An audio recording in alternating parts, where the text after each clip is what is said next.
Buenos días, estimados estudiantes de grado octavo. El día de hoy vamos a hablar de una época bastante representativa para nuestro país.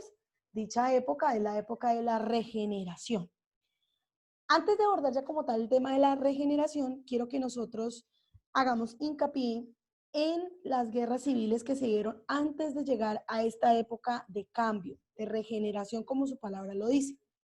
¿Y por qué quiero que nosotros hagamos hincapié de estas guerras civiles? Quiero que con este tema de las guerras civiles puedan comprender el por qué se llega a esta época de la regeneración, por qué los conservadores vuelven a tomarse en el poder y qué pasó con los liberales, por qué dejaron perder su poderío, ¿sí? Entonces, les recuerdo que los conflictos fueron manifestaciones de las inconformidades entre las élites de diferentes regiones, de la precariedad de la vida económica y social, de las luchas ideológicas entre liberales y conservadores, así como, lo principal, la participación de la iglesia en el poder, ¿sí? Por otro lado, el Estado era la principal fuente de empleos y de recursos, por lo que para los dos partidos era prioritario tener control sobre el Estado. Vamos a hablar de las principales guerras civiles del siglo XIX hasta llegar a la época de la regeneración. Recordemos la Guerra de los Supremos, en donde José María Obando y otros caudillos regionales se levantaron contra el Estado central, aduciendo la defensa de la religión católica, aunque la causa principal era nada más y nada menos que una disputa entre centralistas y federalistas, donde finalmente triunfa el gobierno, ¿cierto? Vamos también nosotros a encontrar la guerra de 1851, en donde terratenientes del sur del país se enfrentaron contra el gobierno de José Hilario López como consecuencia de la abolición de la esclavitud y las medidas anticlericales del gobierno. Este último salió victorioso también.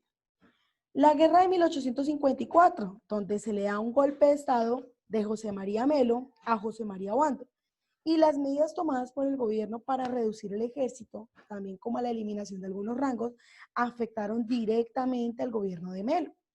El liberalismo se encontraba dividido entre gólgotas, eso lo vimos la clase pasada, que apoyaban las medidas de libre cambio, es decir, eran un poquito más liberales, y los draconianos, que eran ligados a grupos de artesanos que respaldaban a Melo. Ahí nuevamente triunfa el gobierno. Entre 1859 y 1862 también se dio otro conflicto civil en donde enfrentó a Tomás Cipriano de Mosquera, ¿cierto? Destacado político caucano federalista, con el gobierno de Mariano Ospina Rodríguez. Este presidente comenzó una serie de reformas para fortalecer el Estado central, pero en este caso no triunfó el gobierno, sino que triunfa Mosquera. Nuevamente, en 1876 al 77, los conservadores de Antioquia, Cauca y Tolima se enfrentan contra el gobierno de Aquileo Parra. Sus causas van a ser las reformas educativas liberales que excluían al aspecto religioso, es decir, que ellos van a pelear porque la Iglesia Católica nuevamente se tome las aulas educativas. Y pues finalmente se llegó a un arreglo a través de una negociación. ¿Listo? Listo, muy bien, discúlpenme por el ruido de fondo. De 1885 a 1886, justo antes de la regeneración, la Alianza de Liberales y Conservadores crean un partido nacional, ¿sí? Y estaban en el gobierno. Liberales radicales de Santander se rebelaron por estas reformas políticas que favorecían el centralismo de Rafael Núñez. Ahí netamente triunfa el gobierno. Entonces quiero que ustedes analicen todas las guerras de poder que se han llevado a cabo justamente por eso, por el poder. ¿Por qué? Porque era una fuente de empleo, porque era una fuente para poder lograr captar dinero y precisamente por salvaguardar el nombre de cada uno de los partidos políticos que se enfrentaban. Pero en esta regeneración ya se da como una unión entre algunos liberales y conservadores, creando un partido diferente al partido liberal y al partido conservador. Este partido se va a llamar el Partido Nacional. Muy bien. Vamos a analizar estas caricaturas en clase, pero yo quiero que ustedes traten como observar este escudo y qué diferencia le ven al escudo de nuestro país. Yo creo que hay muchas diferencias y hay que analizarlas poco a poco para saber qué nos quiere tratar o qué nos quiere indicar el zancudo, que era pues un caricaturista, ¿cierto?, de la época, sobre lo que estaba pasando allí. Igualmente, vemos Colombia Libre, Colombia Regenerada, también lo analizaremos en clase.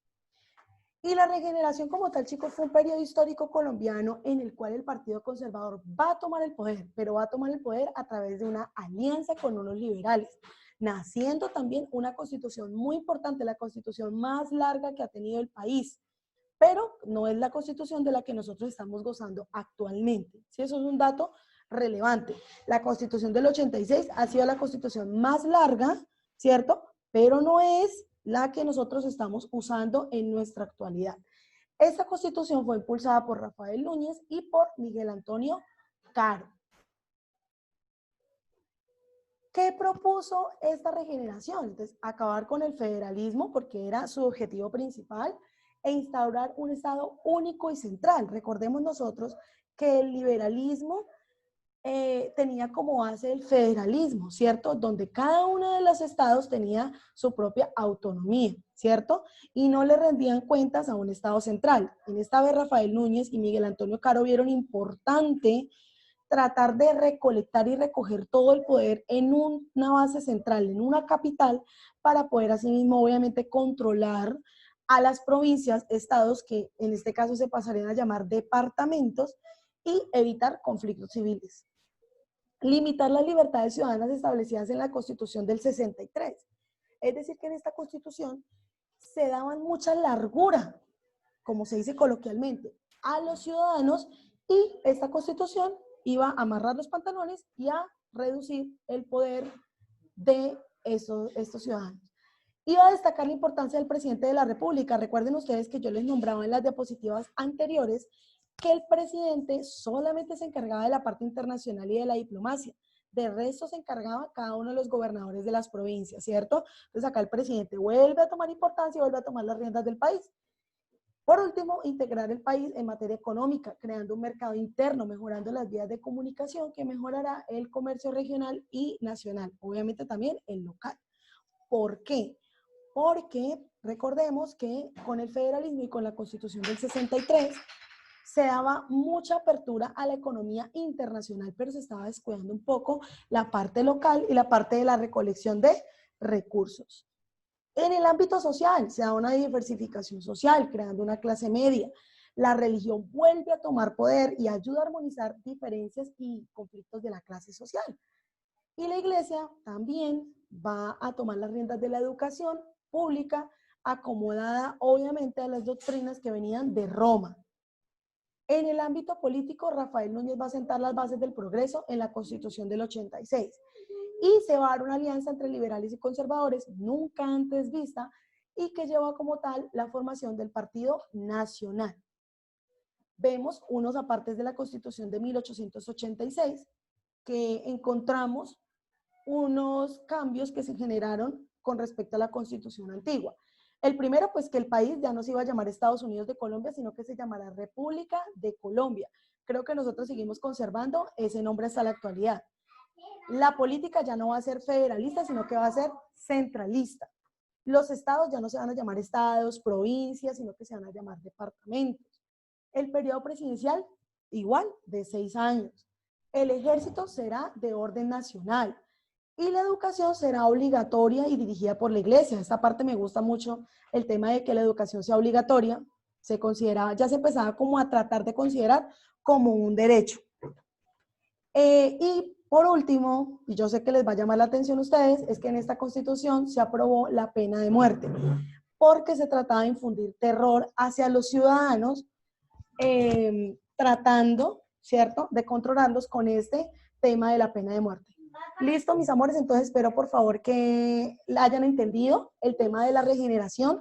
Vamos a ver más adelante con más calmita la Constitución del 86, que tiene muchas cosas que aún se conservan un poco y que yo creo que la cultura de nosotros se sigue evidenciando.